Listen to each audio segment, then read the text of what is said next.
The poor girl helped a quiet janitor, unaware the cold CEO's undercover trap targeted her family's fraud. Hello everyone. Before we begin today's story, I have a small favor to ask. Please hit subscribe and turn on the notification bell so you never miss our channel's new videos.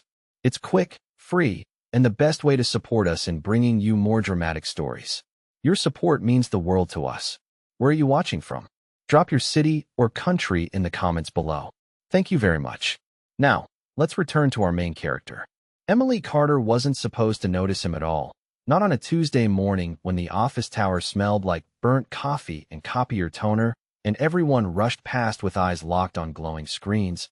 But she did, because kindness had a way of interrupting her thoughts when she least expected it, and because the man stood perfectly still beside a yellow mop bucket, as if he were trying to disappear into the polished marble floor. He was older than her by a few years, maybe early 30s, wearing a gray uniform with sleeves rolled too neatly, his posture straight, his gaze lowered, quiet in a building that rewarded noise and confidence. And when a stack of delivery boxes wobbled near the elevator and no one slowed down, Emily did, setting her toe on the floor and steadying the boxes with a quick smile, earning nothing more than a soft nod from the janitor that felt oddly heavy, like a thank you he didn't say out loud. She didn't know why she noticed the scrape on his knuckle or the way he flinched when a supervisor barked about footprints near the lobby, but she did, and that noticing turned into action the way it always had for her, a habit shaped by a life where small mercies mattered. At lunch, she returned with a paper bag, slid a sandwich across the maintenance table, and said it was extra, which wasn't entirely true because it was the last one she'd packed, and he hesitated before accepting, eyes lifting just enough to reveal a calm that didn't fit the uniform, a steady presence that felt measured, as if he were counting something she couldn't see. "Thank you," he said quietly, his voice low and even, and the word lingered with a weight that surprised her. Emily didn't ask his name, didn't ask why his hands were so careful or why his shoes were too clean for the job, because she had learned that help didn't require a ledger, and because her own world was already complicated enough with overdue bills, a family that leaned on her optimism like a crutch, and a future she kept promising herself would get easier if she just kept moving. Over the next few days, the quiet janitor was always there, mending what others overlooked, replacing light bulbs, wiping smudges no one admitted making, listening without interrupting when Emily muttered about a meeting that went nowhere or a paycheck that vanished too fast, and each small exchange tightened an invisible thread between them. What Emily didn't see, what no one in the lobby could have guessed, was the other room where screens glowed and numbers crawled, where the same man, Ethan Cole, watched patterns form and collapse with the precision of a chess player, the cold CEO whose name sat atop annual reports and whose plan required patience, restraint, and a convincing mask. He had come here for answers tied to a quiet fraud trail, for proof that led not to her, but near her, and the janitor's silence was part of the design, a testament to reveal who would step over a stranger and who would stop. The hook wasn't the disguise or the trap, though those mattered. It was the moment kindness entered the system and changed the variables, because when Emily handed him that sandwich, when she shielded him from a supervisor's glare and offered a clean bandage for a scraped knuckle, something in Ethan's careful plan shifted, and the quietest action in the loudest building began to pull two lives toward a collision neither of them could yet see. Emily Carter learned quickly that the building had two rhythms, the visible rush of heels and elevators, and the quieter pulse beneath it where things actually kept working. And over the next week she began to notice how often the quiet janitor moved through that second rhythm like a steady clock, always early, always precise, never asking for credit. Mornings started before sunrise for Emily, a 40-minute bus ride measured by coffee sips and the ache in her shoulders, and by the time she reached the lobby the marble already shone, lights reflecting a careful order she wished her own life could imitate. She would pass him near the service corridor, exchanging a nod that felt like a shared secret, and she found herself slowing down, not because she had time, but because something about his presence calmed the noise in her head. On the other side of the glass, Ethan Cole watched the same building through a different lens, one shaped by reports and timestamps, where every access badge and invoice left a trail, and the janitor uniform was simply another layer of insulation between him and assumptions. His team fed him clean summaries in the evenings, numbers aligned like soldiers, and the plan was simple on paper. Blend in, observe, verify, wait. It was not supposed to include lunches shared at a maintenance table or conversations about bus routes and rising rent, and yet those moments kept slipping into the margins of his days, unaccounted for but persistent. Emily talked when she was nervous, filling silence with practical things, about how the air conditioning always ran too cold on the 22nd floor, about how the vending machine took dollars but never apologized, about how her family expected her to fix what they broke because she always had before, and Ethan listened with a focus that surprised him. Not the performative nodding of meetings, but the kind that filed details away because they mattered.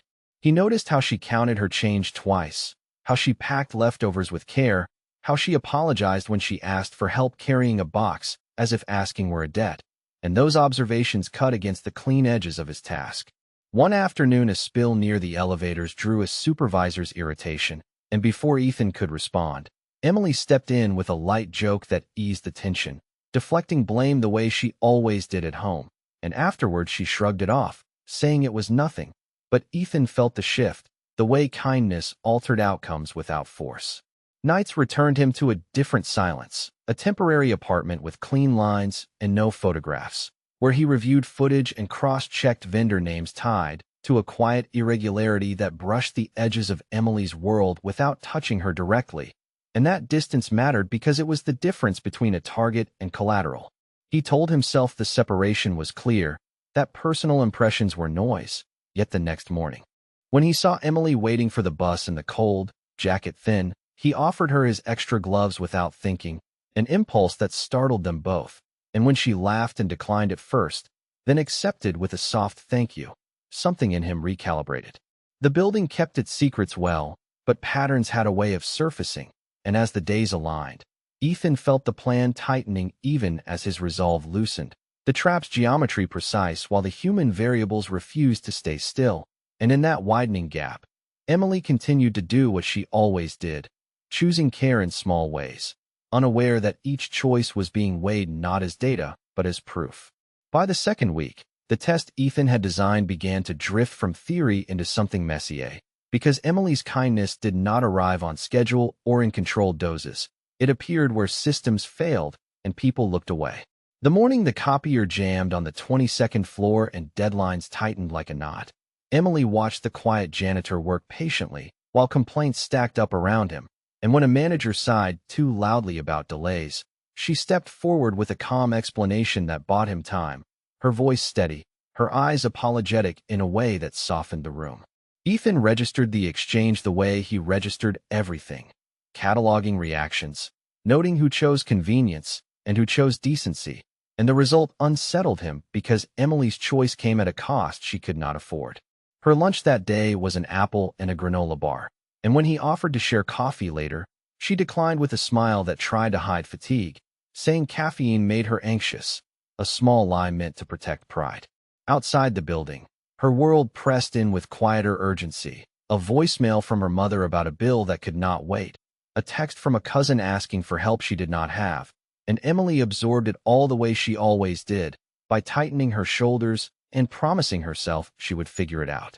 Ethan's evenings filled with data that pointed toward a narrow corridor of truth, invoices rounded just enough to escape casual notice. A shell vendor that brushed the edges of a family name Emily had mentioned once in passing, not with suspicion, but with loyalty, and the distinction mattered because loyalty without knowledge was not guilt.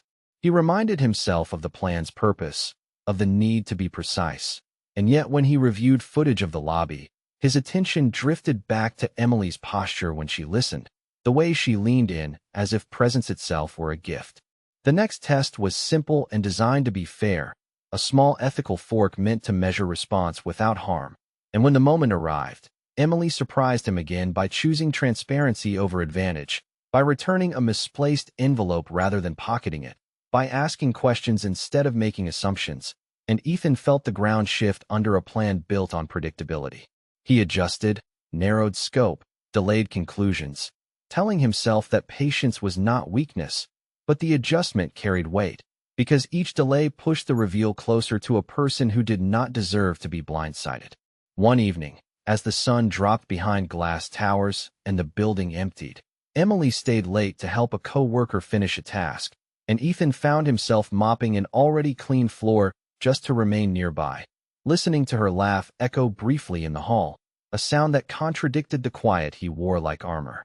She asked him then, gently, what he did before this job, and he answered with care, offering truth without identifiers, saying he had worked in operations, that he liked systems when they served people, and she nodded as if that made perfect sense. When she left, he stood alone with the hum of lights and the knowledge that the test was no longer abstract, that the trap's geometry was bending around a person who kept choosing right without knowing why it mattered. And for the first time since he began, Ethan wondered whether the cleanest outcome might still leave a stain he would carry long after the data stopped scrolling. The shadow Emily carried did not live in the building. It followed her home on the bus ride measured in miles and minutes, settling into the small apartment where the radiator clicked and the walls held conversations she could not escape.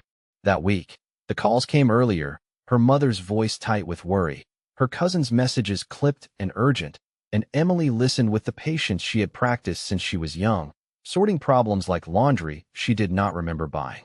She believed in fixing things quietly, in paying what was owed, in keeping names clean even when money ran thin, and when she spoke about family at lunch, it was with loyalty, not suspicion, explaining how everyone did their best and how mistakes happened when pressure stacked too high. Ethan heard every word, the cadence of trust unmistakable, and back at his temporary apartment, the same names appeared in a different order, adjacent to figures that did not quite reconcile, rounded transactions and timing that suggested intention without shouting it. The distance between what Emily believed and what the data implied widened, not into accusation but into responsibility, and Ethan felt the weight of it settle where certainty used to be. At work, the building tested them both in small ways. A security update that required badges to be reissued, a new vendor inspection that slowed maintenance. And through it all, Emily remained steady, helping coworkers navigate confusion, translating rules into reassurance, while Ethan observed reactions the way he had been trained, marking who bristled and who complied. One afternoon, a courier dropped a package addressed to the wrong suite, and Emily insisted on returning it herself, walking it up 3 floors even though it meant staying late. And when she came back breathless but smiling, Ethan saw again how she treated obligation as a shared thing, not a burden to shift. The test he had planned for later arrived sooner than expected when a request crossed his screen tied to a shell vendor that mirrored a family name Emily had mentioned with pride, not for influence but for history, and Ethan paused, the cursor hovering, because moving forward would pull a thread that led past her goodwill and into consequences she had not chosen. He adjusted the scope again, narrowing it to avoid collateral, and told himself that justice without care was just speed, but the adjustment did not quiet the unease. Emily's nights filled with calculations, rent due in days, groceries measured in ounces, and still she showed up early, coffee cooling in her hands as she greeted the quiet janitor with a nod that felt like solidarity. She asked him once, carefully, whether it was hard to keep everything clean when no one noticed, and he answered honestly that it was easier when someone did, and the truth of it lingered between them, a simple exchange that made the building feel less cold.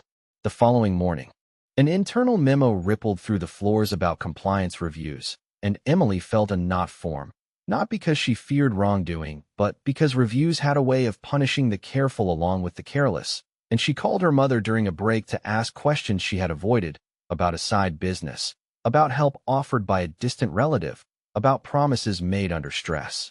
The answers were partial, defensive, human, and Emily ended the call with a familiar resolve to protect without enabling, to ask for clarity without accusation. Ethan saw the call on the lobby camera, not the words but the posture, the way Emily stood still as if bracing against wind, and he understood then that the shadow was not hers, but it would reach for her all the same. The plan could proceed cleanly, the evidence could be gathered precisely, and yet the human cost refused to stay abstract, because every step forward crossed a kindness already given, and in that crossing Ethan realized the test was no longer about catching fraud, but about choosing what kind of leader he would be when the answer arrived. By the end of the month, the building felt like it was holding its breath, and Emily felt it too. The way routines tightened when something unseen approached. A new policy rolled out with polite language and firm deadlines, asking employees to verify vendors and report irregularities, and Emily read it twice. Not with fear, but with the careful attention she gave anything that could ripple outward. She mentioned it to the quiet janitor in passing, wondering aloud how rules always arrived after problems had already begun, and he replied that rules often revealed who had been waiting for an excuse and who had been waiting to do the right thing. The words stayed with her because they sounded less like opinion and more like experience. Ethan, meanwhile, narrowed the corridor further, setting a final ethical fork designed to clarify intent without pressure, a test that would invite convenience and measure restraint, and he hated that it was necessary even as he approved it. The opportunity appeared ordinary, a request routed through maintenance for a signature that would save time and shift responsibility, nothing illegal on its face, just a shortcut that could grease a stalled process. And when Emily encountered it, she paused, asking questions that slowed the day, but preserved accountability. She explained why she could not sign, offered an alternative that took longer, and apologized for the delay as if diligence were a flaw, and Ethan watched the outcome resolve exactly opposite of the trap's expectation. The data aligned with her behavior, not against it, and the plan tightened anyway because evidence elsewhere did not soften. Emily's phone rang more often, her mother's voice strained with reassurance that sounded rehearsed, a cousin insisting that everything was handled, and Emily listened with a mixture of trust and worry, asking for clarity without accusation, setting boundaries she had never practiced, promising help that did not include silence. At work, she carried herself with the same steadiness, bringing coffee to a coworker who missed a deadline, returning a badge left behind, choosing patience when impatience would have been rewarded. Ethan felt the collision coming not as a spike, but as a slope, a gradual loss of distance between professional necessity and personal cost, and he delayed again, requesting corroboration he did not strictly need, buying time he told himself would protect her. The building offered its own quiet tests, a fire drill that scattered schedules, a security desk overwhelmed by questions, and Emily moved through the confusion, translating policy into calm, while Ethan observed who followed her lead without knowing why. One evening, the janitor's cart blocked a hallway just as Emily hurried to catch her bus, and she laughed and waited instead of cutting through, saying rules existed for a reason, and he thanked her, the word weighted with something unspoken. Later, reviewing logs, Ethan recognized the moment as data and as memory, a convergence he could not separate. The evidence he needed arrived cleanly at last, time-stamped and precise, implicating a network that brushed past a family line Emily defended out of love, not profit, and the plan's final steps assembled themselves without his hand. He stared at the screen longer than necessary, measuring what was proven against what was fair, and when Emily called during a break to ask whether he thought people could make mistakes without being bad, he answered carefully, saying that accountability and compassion were not opposites, that sometimes the hardest work was holding both. She thanked him for listening, not knowing why the call steadied her, and he ended it knowing the trap had tightened fully, not around her choices, but around his. Because whatever came next would reveal not only the truth he sought, but the man he would be when it did. The night the distance finally closed did not arrive with drama, but with quiet, the kind that slips in after the building empties and the lights soften, and Emily found herself lingering by the service corridor, not because she needed anything, but because the quiet janitor was there, coiling a hose with care as if time itself were fragile. She had spent the day answering careful questions and setting careful boundaries, and the effort left her tired in a way sleep did not fix. So when he asked if she was all right, the question landed where defenses were thin. She said she was fine the way people do when they mean they are managing, then surprised herself by leaning against the cool wall and talking about the pressure that had been building, about being the reliable one and how reliability could turn into expectation without warning.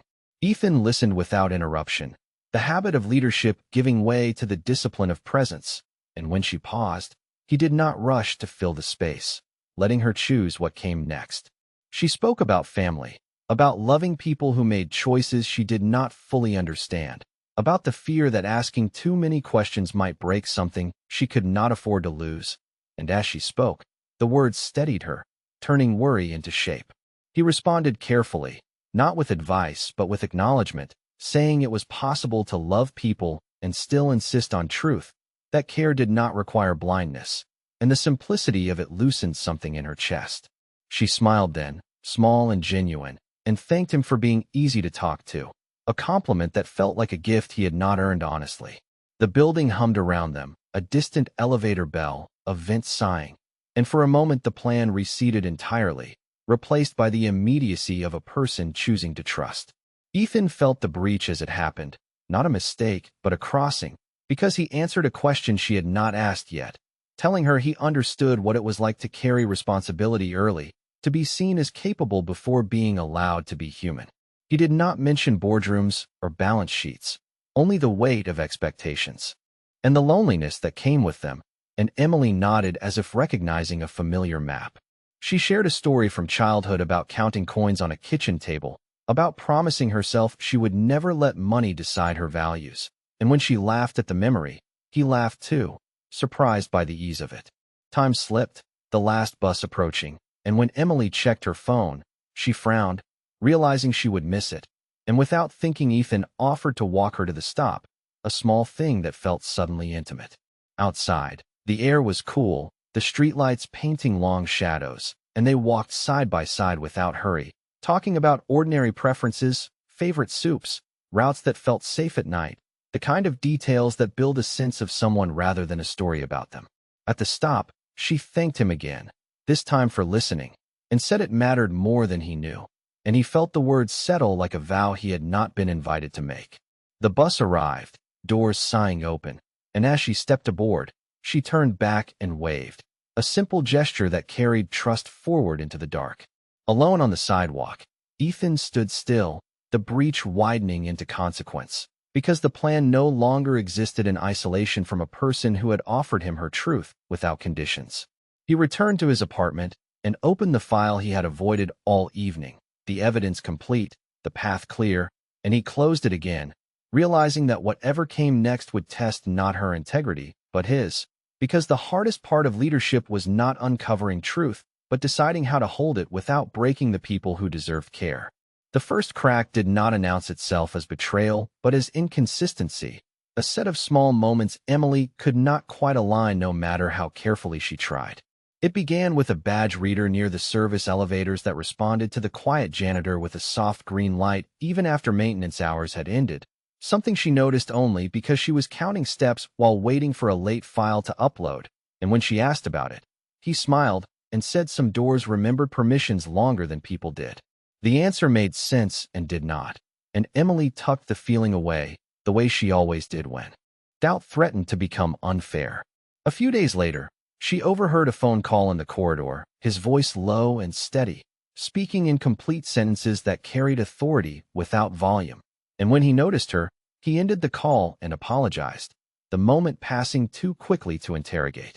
She told herself that people contained multitudes, that work sharpened different edges in different rooms, and she believed it until the third sign arrived with paperwork.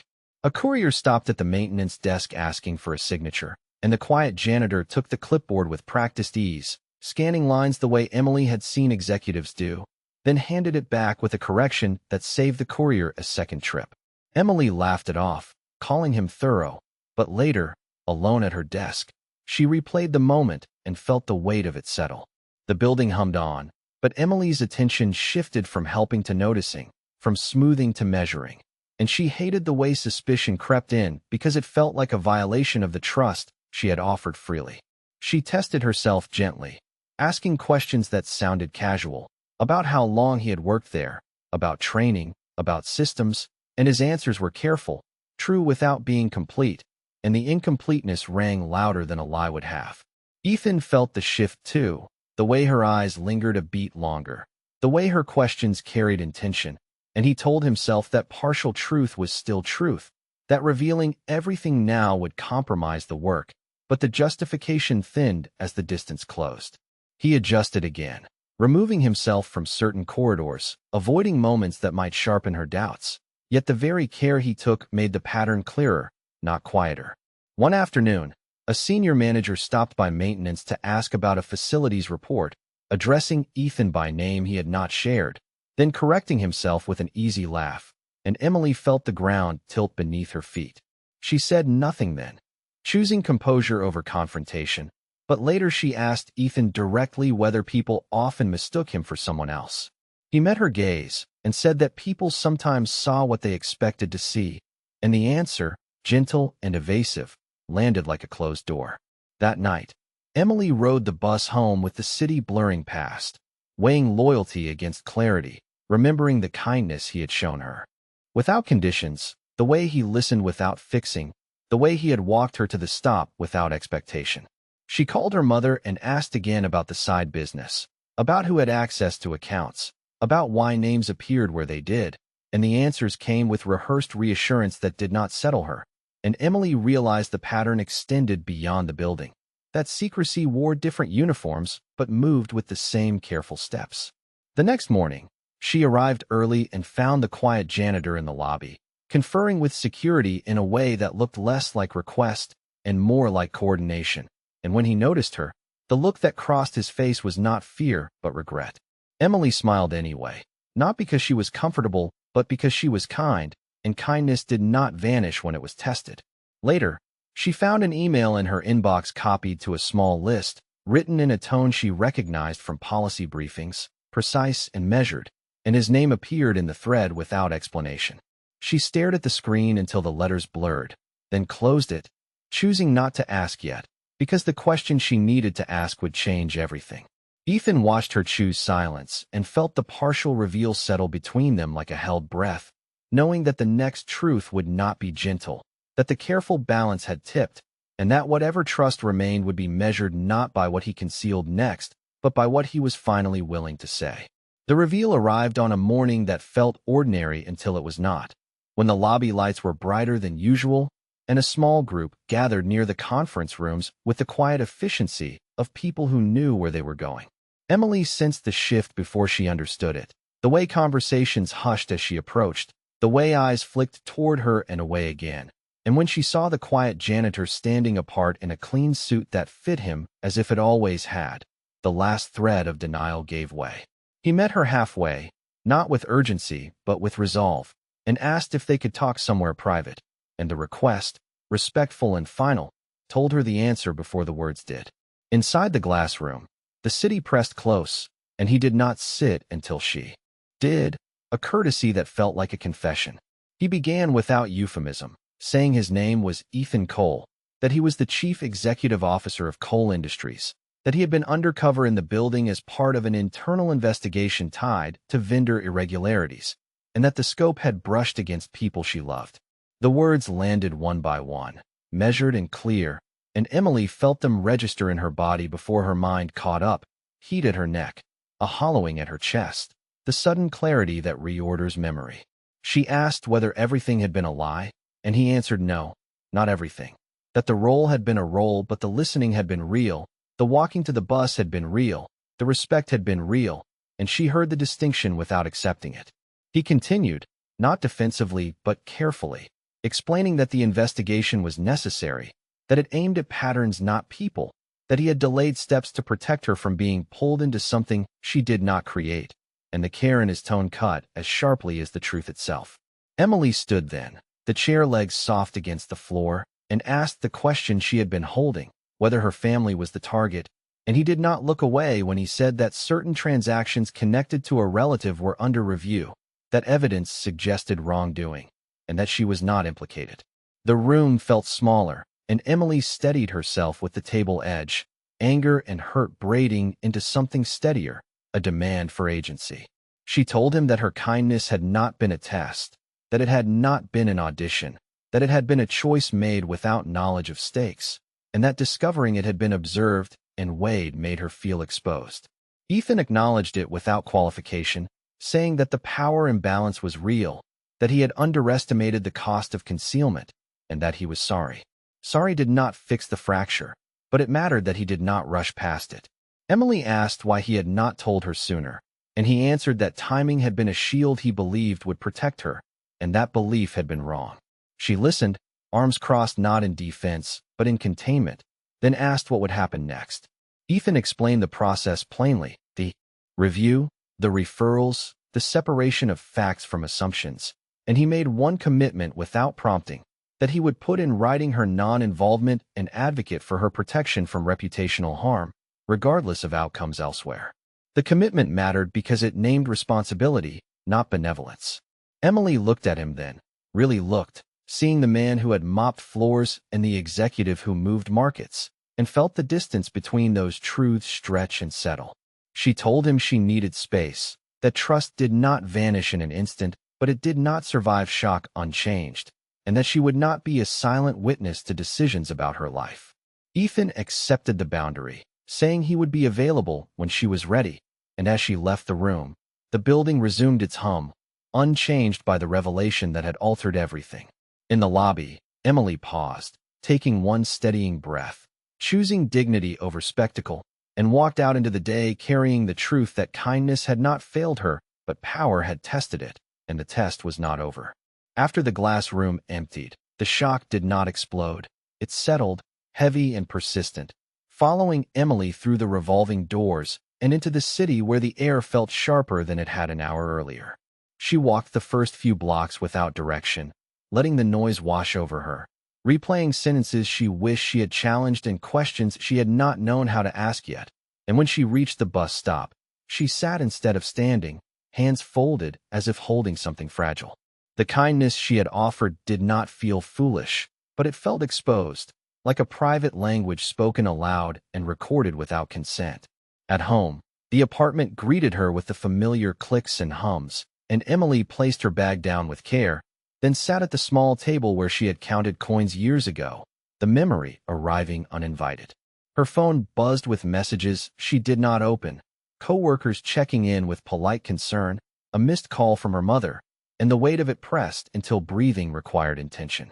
She called her mother back and asked for the truth without softness, not accusing but firm, and the answers came in pieces that did not align, assurances that sounded practiced, explanations that leaned on urgency and love, and Emily listened until the pattern clarified into something she could no longer ignore.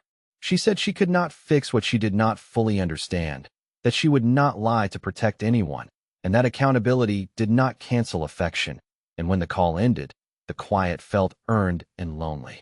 The next day at work, the building moved as if nothing had changed, but Emily felt the shift in glances and pauses, the way people recalibrated proximity, and she did not explain because explanations invited speculation. She focused on tasks, choosing diligence over defense, and when she crossed paths with Ethan, now fully himself, she acknowledged him with a nod that was neither cold nor forgiving, a boundary held without drama. He respected it, keeping distance, communicating through official channels when necessary, and the restraint mattered even as it did not heal.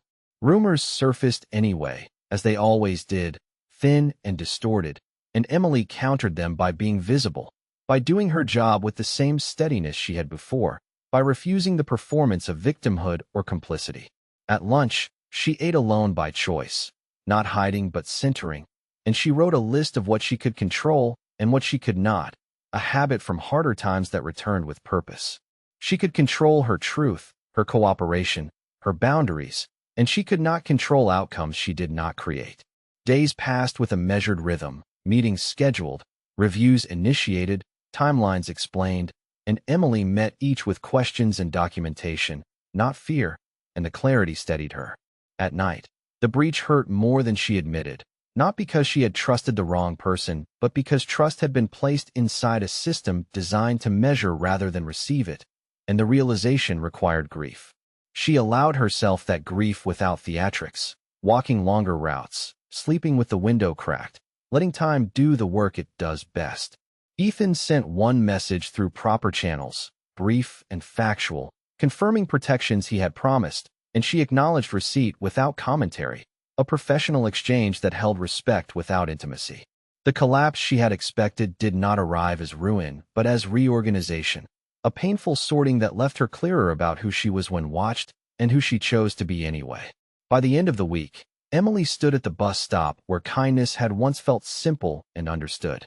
That simplicity was not the measure of worth, that integrity did not require applause, and that whatever came next would be faced with the same quiet resolve she had practiced all along, not to prove herself to power, but to remain aligned with the values that had carried her this far.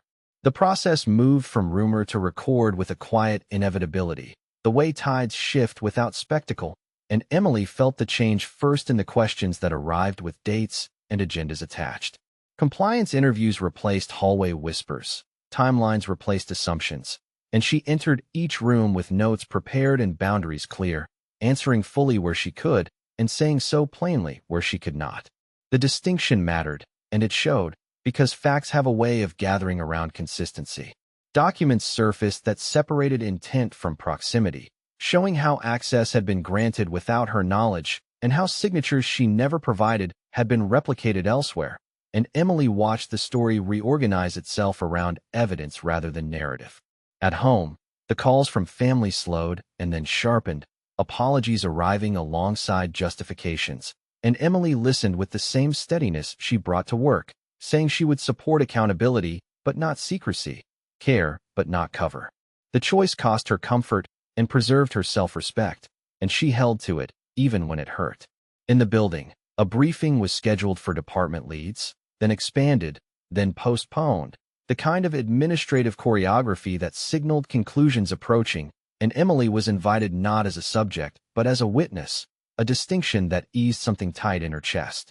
She attended, sat upright, and listened as patterns were outlined without names attached, a careful language designed to protect innocence while isolating responsibility. When questions turned toward her role, the answers came from the record rather than from her mouth, timestamps and logs doing the work she had feared would fall to persuasion. Across the table, Ethan watched the room with a restraint that surprised even him, intervening only to clarify process, redirecting attention away from speculation and toward verified fact. And when someone attempted to draw Emily into a hypothetical, he cut it off cleanly, stating for the record that she was not implicated and would not be treated as such. The sentence landed with authority, not favor, and Emily met his eyes briefly, acknowledging the line he held. Outside the building exhaled, schedules resumed, and the relief was not celebratory but earned. That evening, Emily received a formal notice confirming her status and outlining protections in writing, the language precise and final, and she placed the letter in a folder she labeled simply Clarity. She did not feel vindicated so much as grounded, the way one feels after standing through a storm without being swept away. The harder conversations followed, with relatives facing consequences that were procedural rather than dramatic, and Emily maintained contact without mediation, insisting on honesty even when it made gatherings uncomfortable. She refused to perform forgiveness or condemnation, choosing instead to stay present and truthful, a posture that changed the tenor of every exchange. At work, colleagues adjusted again, this time with a quieter respect, and Emily accepted it without comment, returning to her tasks with the same diligence she had always shown. Days later, a company-wide communication outlined reforms and accountability measures, acknowledging failures without spectacle, and Emily recognized the fingerprints of leadership that chose repair over theater. She did not credit herself for the shift, but she understood the role her consistency had played, the way integrity could anchor outcomes even when it was not the loudest voice in the room. When she crossed paths with Ethan in the lobby, he paused and asked, formally and simply, whether she would be willing to meet to discuss next steps, not for the investigation but for closure, and he made it clear that no would be respected. Emily considered the request with the same care she applied to everything now, aware that closure was not a favor but a choice. She said she would think about it, not to delay but to decide well, and he nodded, accepting the boundary without argument. As she left the building, the city felt familiar again, not because the damage had been undone, but because the truth had found its place, and Emily understood that the collapse she had feared had resolved into something sturdier, a foundation built on record rather than rumor, on accountability rather than convenience, and whatever conversation came next would be held on ground she trusted. The choice arrived without ceremony, the way consequential decisions often do, embedded in a calendar invite that carried two possible futures in its attachments. Ethan sat alone before dawn, city lights dimming as the day prepared. To begin, reading drafts that differed not in facts but in framing, one optimized for speed and insulation, the other for responsibility and repair. He thought of Emily's question about whether accountability and compassion could coexist, and he understood then that leadership was not about selecting the least damaging option, but about standing where damage could be owned. At the executive meeting later that morning, he spoke first, not to control the room, but to set its temperature, acknowledging the investigation's findings plainly, naming process failures without euphemism, and committing to consequences that would not be outsourced to press releases. When a director suggested narrowing the disclosure to protect valuation, Ethan declined, stating that credibility was an asset only if it was exercised when costly, and that protecting innocence required clarity, not silence. The room shifted, objections voiced with caution rather than confidence, and when a legal advisor raised concerns about precedent, Ethan answered that precedent was already set by inaction elsewhere, and this was an opportunity to set a better one. He outlined reforms with timelines, independent oversight, and a public acknowledgement that avoided scapegoating while refusing denial, and he stated for the record that Emily Carter was not implicated, had not benefited, and had acted with integrity throughout.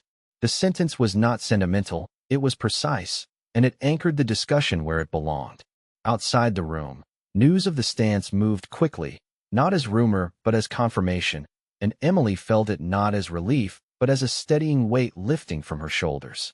She read the internal memo once, then again, recognizing the care in the language and the absence of qualifiers that would have hollowed it out. She did not assume it erased the breach, but she acknowledged the risk Ethan had taken, the way he had chosen to absorb pressure rather than redirect it toward her.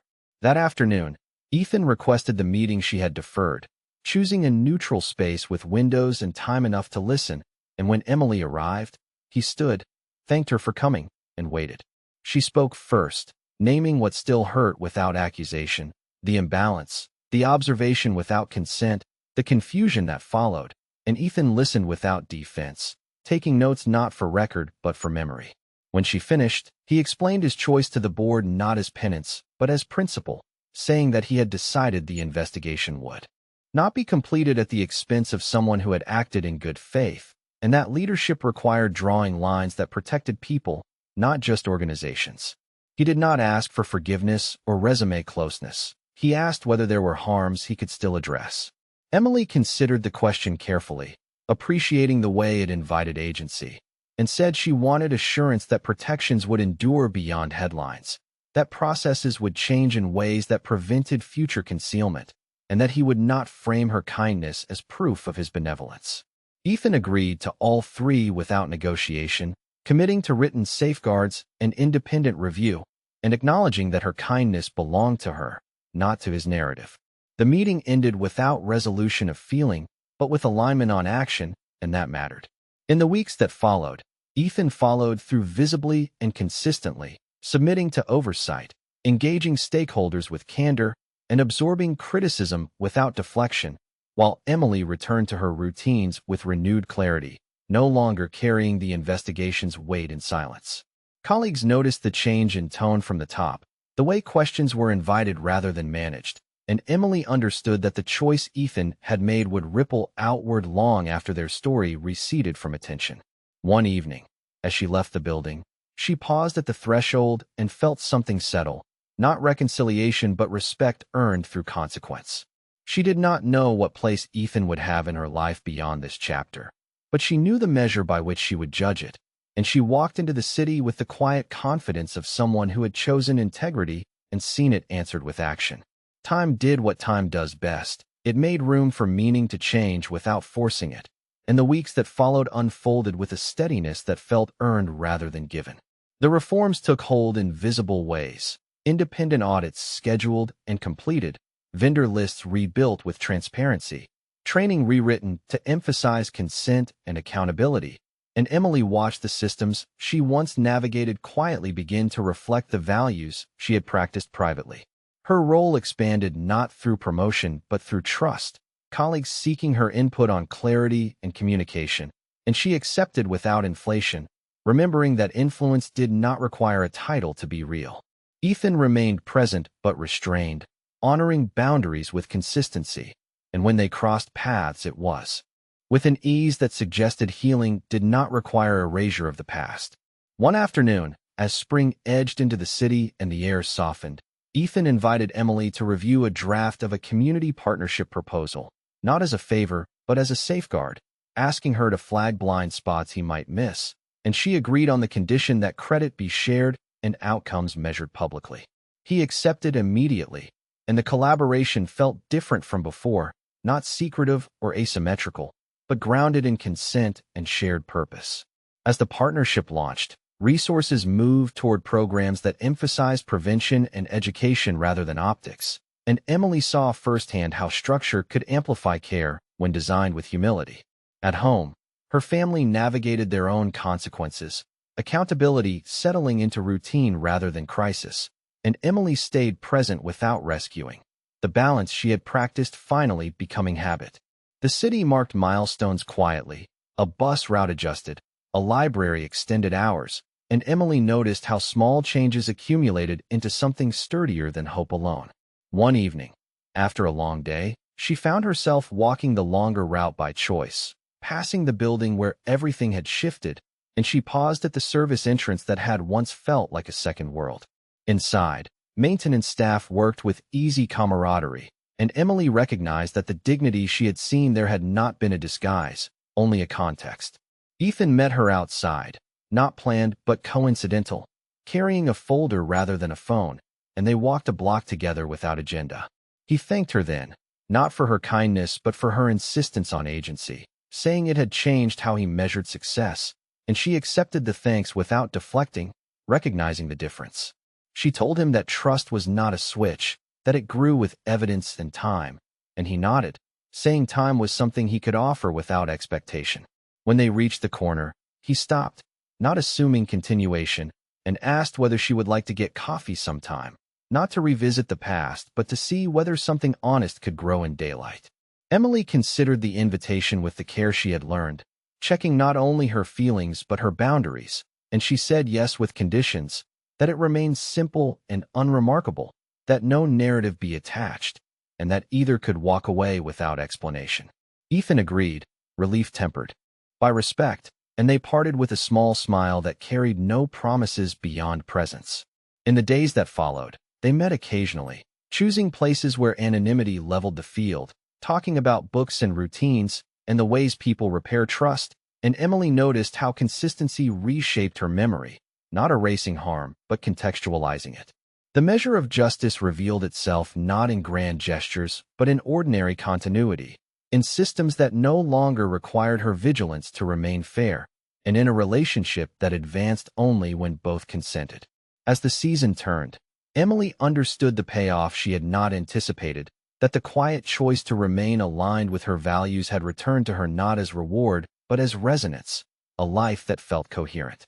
When she looked ahead, she did not see certainty, but she saw capacity, the ability to choose again with eyes open, and that was enough. The story did not end with applause or headlines, but with a morning that felt ordinary in the best way. Sunlight catching the edge of a cafe table as Emily stirred her coffee and listened to the city wake up around her. She had learned to measure progress by quiet markers, systems that held without her vigilance, conversations that did not require rehearsal, trust that grew through repetition rather than promise. And today those markers were everywhere. Across from her, Ethan arrived without hurry, set his phone face down, and asked how her week had been, not as a courtesy, but as an invitation to speak freely. She told him about a small win at work, a process clarified, a colleague relieved, and he listened with the same attention he once gave in corridors, now offered without disguise. They had chosen a rhythm that honored consent, seeing each other in daylight places where power flattened and choices felt mutual, and the ease of it surprised them both. As summer settled in, the reforms matured into habit. Oversight continued without fanfare, and Emily watched the organization she once navigated cautiously become a place she trusted to correct itself. She accepted a role on a cross-functional committee, not because she sought influence, but because influence found her where clarity was needed, and she brought the same steady questions that had guided her through uncertainty.